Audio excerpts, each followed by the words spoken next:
শনিবার সকাল নাগাদ মঙ্গিয়াগামী থানার পুলিশ 18 মুড়া পাহাড়ের খদাই শ্রীরাম এডিসি ভিলেজের গভীর জঙ্গল থেকে তল্লাশি চালিয়ে দুটি গাদাবন্দুক উদ্ধার করে।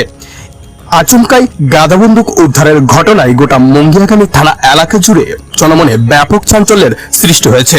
তবে কোথা থেকে এই গভীর জঙ্গলে এলো এই বন্দুকগুলি, আসল ঘটনা বেরিয়ে আসবে পুলিশি তদন্তের মধ্য দিয়েই।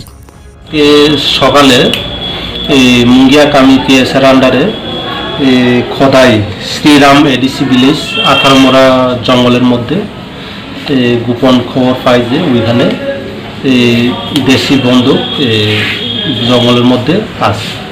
যথারীতি এই গোপন খবরের ভিত্তিতেই 10 ব্যাটালিয়নের অ্যাসিস্ট্যান্ট কমান্ড্যান্ট প্রদীপ রায় এবং মুঙ্গিয়াকামির ওসি গৌতম দেববর্মা তাদের নেতৃত্বেই দুইটা দেশি বন্দুক গাদা উদ্ধার বন্দুক উদ্ধার হয়।